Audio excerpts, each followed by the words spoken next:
India 10 news బులెటిన్ల ముందుగా headlines. శ్రీచక్ర hospital వారి ఉచిత వైద్య శిబిరం.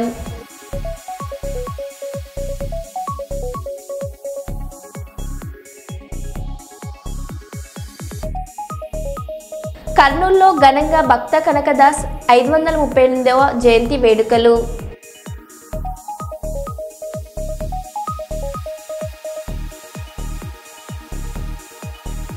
దోపిడీకి యత్నించిన మహిళ చితకబాదిన వ్యాపారి.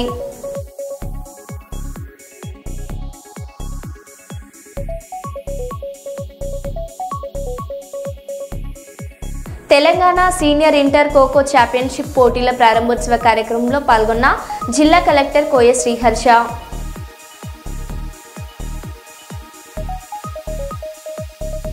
పెద్దపల్లి జిల్లా గోదావరిఖనిలో రాష్ట్ర ముఖ్యమంత్రి రేవంత్ రెడ్డి జన్మదిన వేడుకలు.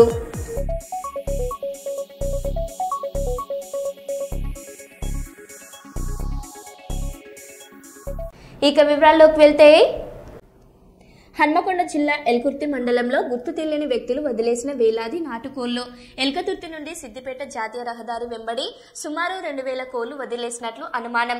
కోళ్లు పట్టుకునేందుకు పొలాలు, పత్తి చేనులలో పరుగులు తీసిన గ్రామస్తులు. కొంతమంది చేతికొచ్చినంత పట్టుకుని ఇంటివైపు పరుగులు, మరికొందరు సంచుల్లో నింపుకొని వెళ్లిపోయారు. నేడు అనేక కుటుంబాలకు చికెన్ విందు భోజనం దొరికినట్లే. ఇందుకు సంబంధించిన వీడియోలు సోషల్ మీడియాలో వైరల్ అవుతున్నాయి.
ఇప్పుడు దొరికింది ఎవరు చెప్పింది?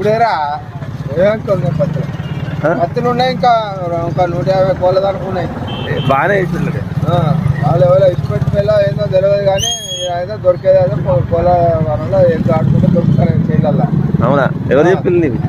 ఇంకా పాలం తల్లి కూడా కన్నే ఉన్నాయి, కాదంటే అటు కూడా చూసుకోండి.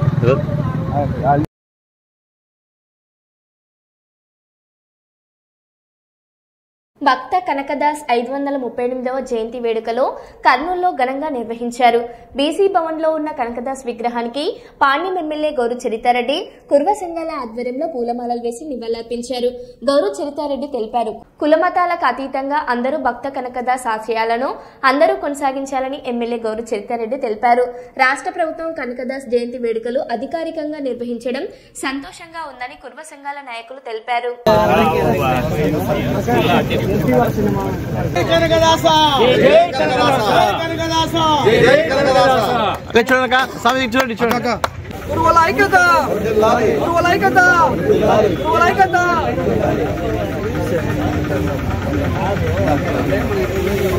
ఓకేనా? కనపడుతుంది.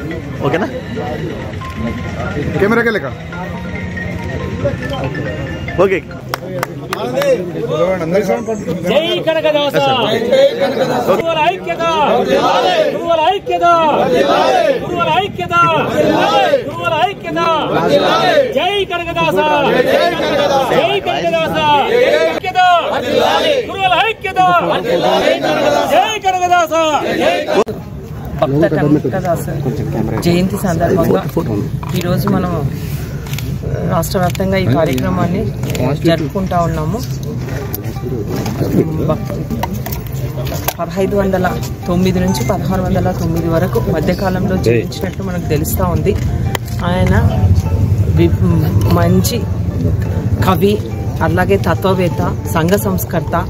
ఆయన గతంలో ఆయన సైనిక వృత్తిలో పనిచేసేవాళ్ళు. అక్కడ జరిగిన ఒక ఘోరమైన యుద్ధంలో అదృష్టవశాత్తు బయటపడి ఆయన భక్తిభావం అలవర్చుకోవడం జరిగింది. భక్త కనకదాస్ మనకు అతను శ్రీకృష్ణుని భక్తుడు. మనం ఉడిపికి వెళ్తే కర్ణాటక వాసి ఆయన. మనము ఉడిపికి వెళ్తే అక్కడ భక్త కటిక కనక కిటికీ అని మనకు అక్కడ కనిపిస్తూ ఉంటుంది. కాబట్టి ఆయన ఎంత భక్తిపడో దీన్ని బట్టి మనకు అర్థమవుతూ ఉంది. ఆయన కులం అని పాకులాడొద్దండిరా, కులంతో ఏముంది, అందరూ కలిసికట్టుగా ఐక్యమత్యంగా ఉండాలి, కులంతో పనిలేదు, కుల వివక్షత కోసం ఆయన ఎనలేని సేవ చేసినారు. ఆయన చేసిన రచనలు పామరులకు, కష్టజీవులకు అందరికీ అర్థమయ్యే రీతిలో ఆయన రచనలు గావించడం జరిగింది. ఆయన ఎంతో సేవ చేయడం జరిగింది. ఆయన సంగీతం కూడా అలాగే ఉండేది. రచనలు చేసి కవిగా పేరు ప్రఖ్యాతులు గావించినాడు. కాబట్టి ఆయన ఎంతో భక్తిపరులు. అందరికీ ధర్మము, ఇతరుల పట్ల ధర్మం చేయండి, సత్యం పాటించండి, ఇలాగ అన్ని మంచి బోధనలు చేసినారు. కాబట్టి ఆయన ఆశయాల కోసం ఆయన అనుసరించిన వాటిని మనం కూడా ఆచరణలోకి తీసుకొని పాటించాలి. ఏదో చెప్పడం వరం కాదు, అటువంటి మహానుభావుని ఆదర్శంగా తీసుకొని మనం కూడా ముందుకు వెళ్ళాలని కూడా నేను మనస్ఫూర్తిగా కోరుకుంటున్నా. ఇటువంటి పెద్దపల్లి జిల్లా గోదావరిఖనిలో రాష్ట్ర ముఖ్యమంత్రి రేవంత్ రెడ్డి జన్మదిన వేడుకలను తిప్పారపు శ్రీనివాస్ ఆధ్వర్యంలో ఘనంగా నిర్వహించారు. ఈ సందర్భంగా సీఎం రేవంత్ రెడ్డి దీర్ఘాయుష్మాన్ గా ఉండాలని ఆకాంక్షించారు. ముఖ్యమంత్రి రేవంత్ రెడ్డి నాయకత్వంలో రాష్ట్ర అభివృద్ధి దిశగా వేగంగా ముందుకు సాగుతుందని అన్నారు. ప్రజా సమస్యలను పరిష్కరించడంలో సీఎం చూపిస్తున్న చొరవను ప్రశంసించారు. రాష్ట్ర ప్రజలకు సీఎం రేవంత్ రెడ్డి ఆశా కిరణం లాంటి నాయకుడని, పేదల సంక్షేమం కోసం ఆయన చేపడుతున్న పథకాలు ప్రజల్లో విశ్వాసాన్ని పెంచుతున్నాయన్నారు. ఈ కార్యక్రమంలో స్థానిక కాంగ్రెస్ నాయకులు, కార్యకర్తలు పాల్గొన్నారు.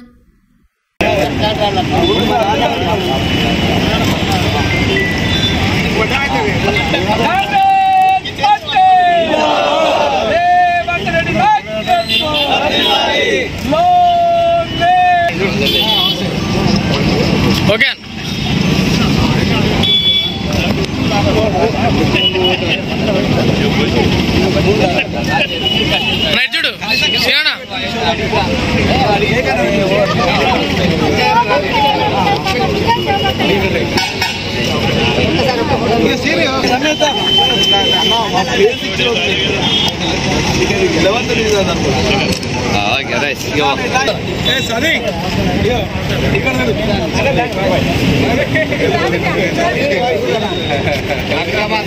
రెడ్డి గారి నాయకత్వం, శ్రీధర్ బాబు గారి నాయకత్వం, మక్కన్ సింగ్ రాజ్ ఠాకూర్ గారి నాయకత్వం, జై కాంగ్రెస్.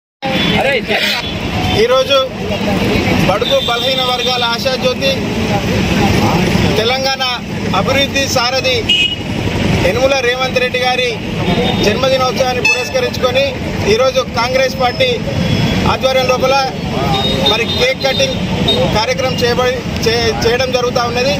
ఈ యొక్క కార్యక్రమానికి విచ్చేసినటువంటి పెద్దలందరికీ, కార్యకర్తలకు అందరికీ కూడా స్వాగతం, నమస్కారం తెలియజేస్తూ, అదేవిధంగా ఎన్నికల్లో ఏదైతే హామీ ఇచ్చిందో మరి 6 గ్యారెంటీల విషయం అయితే ఏమి, అదేవిధంగా ఈరోజు బీసీల పట్ల 42% బీసీలకు రిజర్వేషన్ కల్పించాలనే ఉద్దేశంతో మన రాష్ట్ర ముఖ్యమంత్రి గారు బీసీల పక్షపాతిగా, అదేవిధంగా తెలంగాణ రాష్ట్ర అభివృద్ధి సారథిగా ఈరోజు ముందుకు వెళ్ళడం జరుగుతూ ఉన్నది.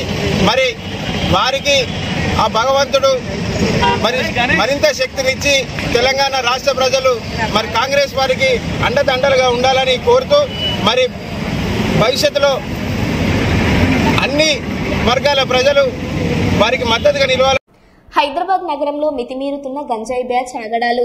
హైదరాబాద్ నుండి చైతన్యపురి పోలీస్ స్టేషన్ పరిధిలోని కొత్తపేట మెట్రో పిల్లర్ 1629 వద్ద గంజాయి మత్తులో పటాన్చెరు నుండి ఏపీ వెళ్తున్న ప్రైవేట్ బస్సును ధ్వంసం చేసిన యువకులు. తమ కారుకు బస్సు తగిలిందని డ్రైవర్ పై దాడి చేసి బస్సును ధ్వంసం చేసిన యువకులు. బస్ డ్రైవర్ ఫిర్యాదు మేరకు కేసు నమోదు చేసి దర్యాప్తు చేస్తున్న పోలీసులు.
జూబ్లీహిల్స్ నియోజకవర్గంలోని ఎర్రగడ్డ డివిజన్ ప్రేమ్ నగర్ కాలనీలో కాంగ్రెస్ నాయకుడి ఇంట్లో భారీగా డబ్బు ఉన్నట్లు సమాచారంతో తనిఖీలు చేస్తున్న అధికారులు. మేజిస్ట్రేట్ స్థాయి అధికారితో భారీ పోలీస్ బందోబస్తు నడుమ కొనసాగుతున్న తనిఖీలు. తమను లోపలికి అనుమతించకుండా పోలీసులు కాంగ్రెస్ పార్టీకి సహకరిస్తున్నారని ఆరోపిస్తున్న మీడియా ప్రతినిధులు.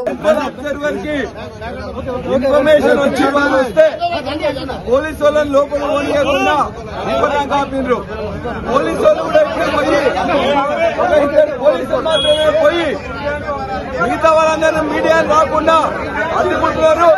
ఇవాళ పొద్దునారే టీఆర్ఎస్ నాయకులు మరి జనార్దన్ రెడ్డి ఎక్స్ఎమ్మెల్యే మీద, అదేవిధంగా ఇతర ఎమ్మెల్సీలు రవీంద్రరావు మీద కూడా ఇవాళ దాడి చేసిండ్రు. మరి అప్పుడు మీడియా నాలో చేసిండ్రు. ఇక్కడ ఎందుకు మీడియా నాలో చేయాలని చెప్పేసి అడుగుతున్నాం. ఖచ్చితంగా మీడియాను వెనక గేట్ ఉన్నది, వాళ్ళు పెట్టిన వాళ్ళకి ఇన్ఫర్మేషన్ సెంట్రల్ ఏజెన్సీస్ కి ఏదైతే ఇన్ఫర్మేషన్ ఉందో ఇక్కడ పోలీస్ కుమ్మక్కై ఇక్కడ ఉన్న మీడియాను రానియట్లేదు. ఖచ్చితంగా ఇవాళ మీడియాను వెంటనే రానియాలని చెప్పేసి న్యాయం జరగాలని చెప్పి మేము కోరుతున్నాం.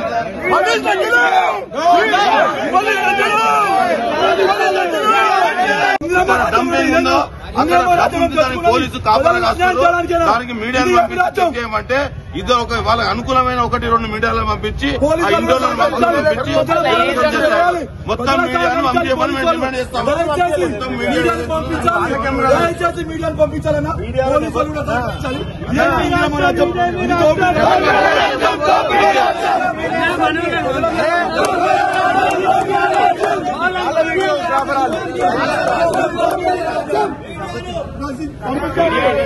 అలో చేయాలి.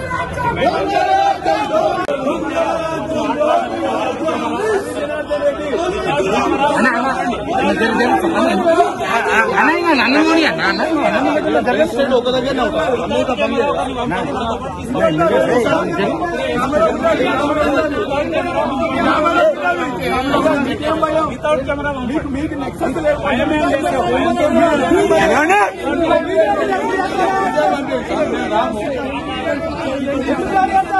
సార్ లోపల ఏం లేనప్పుడు పంపించడానికి ఏముంది సార్? లోపల ఏం లేనప్పుడు పంపించడానికి ఏముంది? అదే లోపల ఏం లేనప్పుడు పంపించడానికి ఏముంది?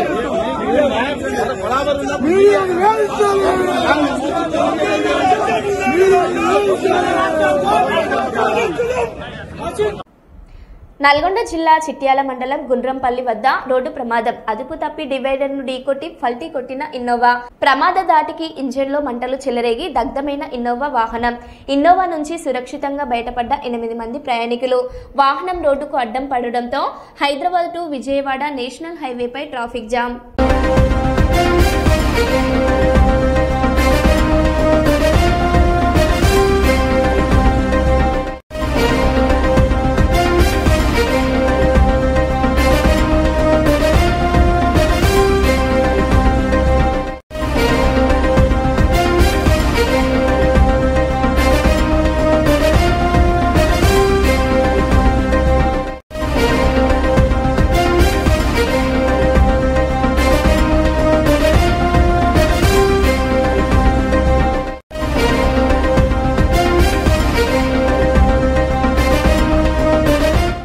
రోడ్డుకో పక్కన రోడ్డుకో మంది బయట లాగేశారు. పోతరికి ఎత్తున్నా పోతరికి సరన్నట్టు ఇలా ఉడికింది. ఉడికి వెంటనే 5 గంటలు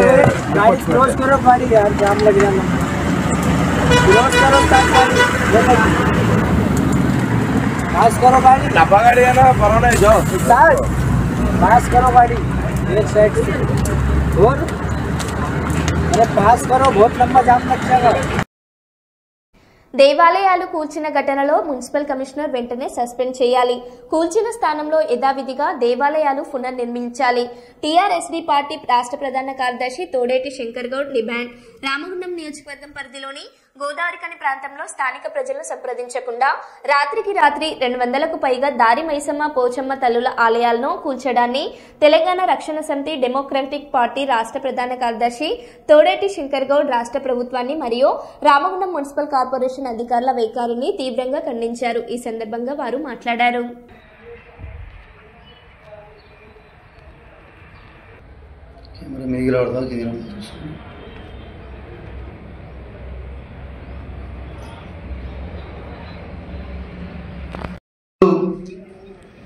రామగుండం పారిశ్రామిక ప్రాంతంలో ఏం జరుగుతుంది అనేది రామగుండం ప్రజలు అయోమయకు గురవుతున్నారు. కాబట్టి ఈరోజు తెలంగాణ రక్షణ సమితి పార్టీ డెమోక్రటిక్ పార్టీ పక్షాన మేము ఈరోజు మాట్లాడదలుచుకున్నాము. గత కొన్ని ఏండ్లు కొన్ని వందల సంవత్సరాల నుంచి ఆనవాదిక వస్తున్న దేవతలను గుళ్ళను కూలగొట్టడం వలన ఇలా రాష్ట్ర ప్రభుత్వానికి అది స్థానిక ప్రజాప్రతినిధులకు కానీ ఇలా స్థానిక ఎమ్మెల్యే కానీ తర్వాత కలెక్టర్ కానీ తర్వాత కమిషనర్ కానీ వాళ్ళకు ఏం లాభం జరిగిందో మరి ప్రజలకు అర్థం కావడం లేదు. సరే మీరు అభివృద్ధి అంటున్నారు, అభివృద్ధి కొరకు రోడ్లు వెడల్పు చేస్తున్నారు, చాలామందిని ఇబ్బంది పెడుతున్నారు, కొంతమంది ఒకే అంటారు, కొంతమంది బాధపడుతున్నారు. దానికి అభివృద్ధికి ఎవరు అడ్డం కాదు. కానీ అభివృద్ధే కాకుండా కూడా ఇలా పోషవ తల్లి గతంలో నేను చిన్నప్పుడు చూసేది పోషవ తల్లి ఊరపోషవ ఉండేది, ఊరు బయట ఒక గుడి మైసవ తల్లి ఉండేది. తర్వాత కార్మికులకు ఇప్పటికి కూడా బావి మీద పొద్దున బావిలా దిగుతూనే మైసవ తల్లికి దండం పెట్టి మరి మన కార్మికులందరూ పోయేటోళ్ళు. మరి దారి మైసమ్మ ఇలా ఆటోల కాడ కావచ్చు, ఇలా కార్ల అడ్డ కాడ కావచ్చు, ఇలా దారి కాడ కావచ్చు, ప్రతి ఒక్క కాడ గత కొన్ని ఏళ్ల నుంచి మరి కట్టుకున్న గుళ్ళను ఇలా అర్ధరాత్రి మరి అది ప్రభుత్వ ప్రాయం లేదు అనేది మరి నిన్న మొన్న మరి ప్రభుత్వం ఉన్న నాయకులు కావచ్చు, మరి ప్రజాప్రతినిధులు కావచ్చు మరి చెప్పడం జరుగుతున్నది. ఇలా స్థానిక ఎమ్మెల్యేకు తెలియకుండా ఇక్కడ రామగుండం నియోజకవర్గంలో ఏదన్నా జరుగుతుందా? జరగది. ఒకవేళ జరిగినట్లు ఆదుంటే స్థానిక ఎమ్మెల్యేనే నిజంగా మాట్లాడి స్థానిక ఎమ్మెల్యే అయినటైనా ఖచ్చితంగా అది మా ప్రమేయం లేదు అని చెప్పాలి. మరి జరగకుండా పని చేసుకుంటా ఇక్కడ ఉన్నటువంటి మరి ప్రజలను అయోమయం గురి చేస్తున్నారు. మరి మా హిందూ మనోభావాలను దెబ్బతీయడం ఇది కరెక్ట్ కాదనేది ఒక సందర్భంగా మా తెలంగాణ రక్షణ సమితి పార్టీ పక్షాన మేము డిమాండ్ చేస్తున్నాం. అట్లాగే ఈరోజు మరి అక్కడ ఉన్నటువంటి మరి మున్సిపాలిటీలో తెలియదంటారు, మరి కమిషనర్ తెలియదంటున్నారు, మరి అట్లాగే కలెక్టర్ కూడా తెలియదంటున్నారు, పోలీసు వాళ్ళు కూడా తెలియదంటారు. మరి కూలగొట్టింది ఎవరో కూడా ఒకసారి దాన్ని మీరు ప్రూవ్ చేసినట్లు ఉంటే మరి ఇలా ప్రతిపక్షాలందరూ మరి కుల సంఘాలు కావచ్చు, ప్రతిపక్షాలు కావచ్చు, మరి నిన్న మొన్న మీ అందరం ధర్నా చేయడం జరిగింది. కాబట్టి తక్షణమే దాని జవాబు కుదరకుంటే మాత్రం తప్పకుండా అన్ని పార్టీలలో అన్ని సంఘాలలో అందరం ఐక్యత మీరు కట్టించేంత వరకు మేము దాన్ని తప్పకుండా ఈ పోరాటం ఆగదనేది ఒక సందర్భంగా తెలియజేస్తూ మరి అట్లాగే ఇవాళ స్థానిక కమిషనర్ను సస్పెండ్ చేయాలి, ట్రాన్స్ఫర్ చేయాలి. ఎందుకంటే బాధ్యులు వాళ్ళే అవుతారు కాబట్టి కలెక్టర్ గారు చర్య తీసుకోవాలి. మరి ఇక్కడ ఎవరైతే అర్ధరాత్రి మరి వాళ్ళు కూలోళ్ళు కావచ్చు, వాళ్ళు సూపర్వైజర్లు కావచ్చు, వాళ్ళు మరి ఏఈలు కావచ్చు, జైలు కావచ్చు, ఒక దేవుణ్ణి రాత్రి కూలవడం చాలా దురదృష్టకరం.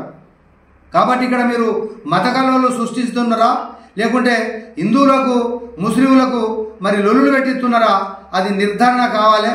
మరి దాని గురించి మేము మా తెలంగాణ రక్షణ సమితి పార్టీ పక్షాన మేము ఎంత దగ్గరైనా పోరాడడానికి సిద్ధంగా ఉన్నామనేది ఈ యొక్క సందర్భంగా తెలియజేస్తున్నాం.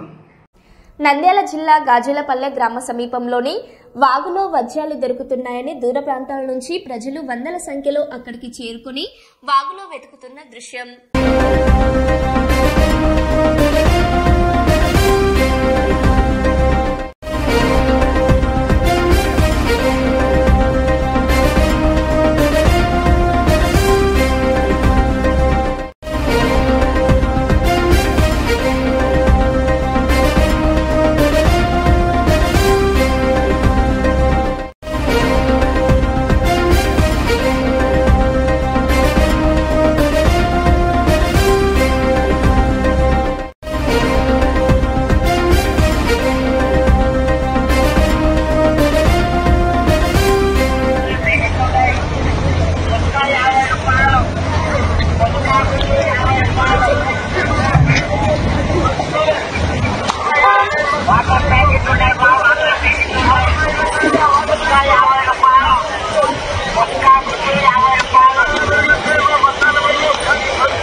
ఎంజీఎం ఆసుపత్రిని గత బీఆర్ఎస్ ప్రభుత్వం ప్రస్తుత కాంగ్రెస్ ప్రభుత్వం పట్టించుకోలేదని, దీంతో పేద ప్రజలు ఇబ్బందులు ఎదుర్కొంటున్నారని తెలంగాణ జాగృతి అధ్యక్షురాలు కల్వకుంట్ల కవిత అన్నారు.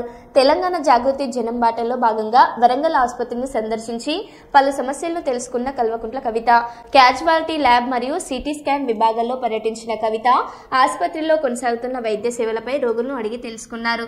ఉత్తర తెలంగాణకే తలమానికమైన వరంగల్ ఎంజీఎంలో కనబడుతున్న సమస్యలపై తీవ్ర అసంతృప్తిని వ్యక్తం చేశారు. పేద ప్రజలకు మెరుగైన వైద్య సేవలు అందడం లేదన్న దృఢ సంకల్పంతో గత ప్రభుత్వంలో ప్రారంభమైన 2000 పడకల ఆసుపత్రి నిర్మాణం నత్తనడక నడుస్తుందని ఆగ్రహం వ్యక్తం చేశారు. నేను ప్రజా సమస్యలపై పర్యటిస్తున్నానని, ఓట్ల కోసం కాదని చెప్పుకొచ్చారు ఆమె. ఎన్నికల చివరి సంవత్సరంలో రాజకీయాలకు అందరం సహకరిస్తామని, పేద ప్రజల కోసం జాగృతి పాటు పడుతుందని తెలిపారు. అందుకు నిదర్శనం మహబూబ్ నగర్ జిల్లాలో బాధితులకు 20 లక్షల రూపాయలను ఆ కుటుంబాలకు ప్రభుత్వం నుండి ఒత్తిడి తీసుకొచ్చి అందించామని తెలిపారు. ప్రజాపాలన పేరుతో అధికారంలోకి వచ్చి అంధకారంలో ప్రజలను పడేస్తున్నారని అన్నారు. ఉత్తర తెలంగాణకే తలమానికమైన ఎంజీఎం ఆసుపత్రికి సూది ఉంటే దూది లేని పరిస్థితి నెలకొందని ఆవేదన వ్యక్తం చేశారు. ఎంజీఎం ఆసుపత్రిలో 3 సంవత్సరాల నుండి కొత్త పరికరాలు లేని దుస్థితి ఉంది. జిల్లా మంత్రులు హాస్పిటల్ను సందర్శించాల్సిన పరిస్థితి ఉంది. 2 మహిళా మంత్రులు జిల్లాలలో ఉండి మహిళా ప్రసూతి ఆసుపత్రిలో కనీస సౌకర్యాలు లేని పరిస్థితి ఏర్పడింది. ఏ ప్రభుత్వ రాష్ట్రంలో అధికారంలో ఉన్నా ఇదే పరిస్థితి ఏర్పడుతుందని సూటి ప్రశ్న. 5 జిల్లాలలో పర్యటించే జిల్లాలలో టేక్ యాక్షన్ రిపోర్ట్తో కార్యాచరణ చేయనున్నామని, ప్రజా సమస్యలపై జాగృతి ఆధ్వర్యంలో నిరంతరం పోరాటాలు చేస్తామని కవిత అన్నారు.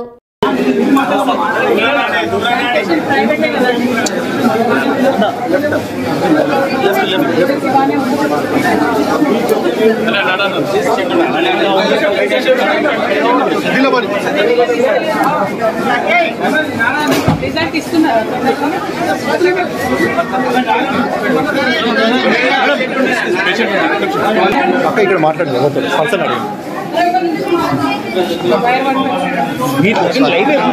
అది ఊడినది.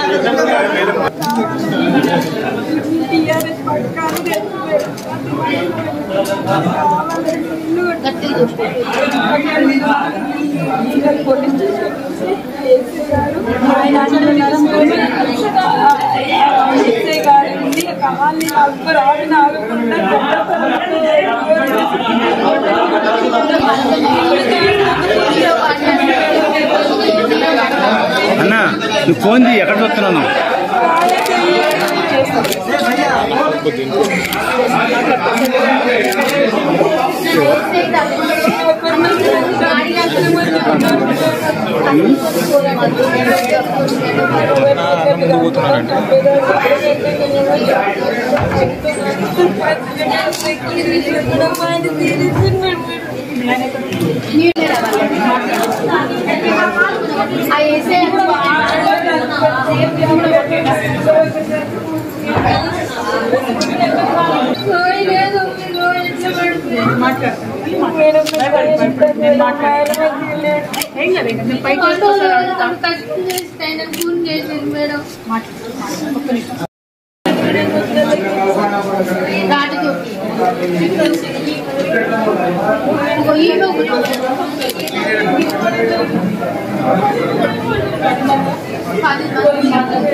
జాగృతి జనం బాటలో భాగంగా అన్ని జిల్లాల్లో పర్యటన చేస్తూ ప్రతి జిల్లాలో ప్రజలకు అత్యవసరమైనటువంటి సేవలు అందించేటటువంటి హాస్పిటళ్లను మరి దగ్గరికి వెళ్లి అక్కడ ఉండేటటువంటి సమస్యలు తెలుసుకొని తద్వారా ఆ సమస్యలను ప్రభుత్వం దృష్టికి తీసుకొచ్చి వాటిని పరిష్కరించాలని ఒక ప్రయత్నం చేస్తా ఉన్నాం. అందులో భాగంగా ఇవాళ ఎంజీఎంకి వచ్చినాం. మరి హనుమకొండ, వరంగలే కాకుండా అనేక ఇతర రాష్ట్రాల నుండి కూడా పేద ప్రజలు ఎంజీఎంకి వచ్చి వైద్య సదుపాయాలను ఉపయోగించుకుంటా ఉంటారు. మరి అటువంటి ఎంజీఎం ఇవాళ మనం చూస్తా ఉన్నాం. ఇదివరకు తెలంగాణ రాష్ట్రం వచ్చిన తర్వాత మరి ఇప్పుడు ఉన్నటువంటి ఫెసిలిటీ సరిపోదు, కొత్తది కట్టుకోవాలని అనుకున్నాం. వరంగల్ జైల్ని కూడా కంప్లీట్ గా తీసుకొని పోతే రేపు మధ్యాహ్నం మేమే కలెక్టర్ గారి దగ్గర పోతాం. ఇక్కడ చూసినటువంటి సమస్యలన్నీ కూడా మీ కేకరు పెడతాం. ముఖ్యమంత్రి గారు వచ్చిపోయారు, 3 మంత్రులు ఉన్నారు, 2 మహిళా మంత్రులు ఉన్నారు. నిజంగా మహిళా మంత్రులు 2 నేను రిక్వెస్ట్ చేస్తా ఉన్నా, ఇది పాలిటిక్స్ కాదు సీతక్క, ఇది పాలిటిక్స్ కాదు సురేఖక్క. వచ్చి చూడండి దయచేసి ఎట్లా ఉన్నారో పేషెంట్స్ చూడండి. ముఖ్యంగా సీకేఎం వెళ్ళి చూడండి. ఎవరు విజిట్ చేస్తలేరు సీకేఎం కి. మంత్రులు సీకేఎం కి ఎంజీఎం కి రావాలని నేను డిమాండ్ చేస్తా ఉన్నాను. Thank you. జై తెలంగాణ, జై జాగృతి. మరో బులెటిన్లో మళ్ళీ కలుద్దాం. Stay tune.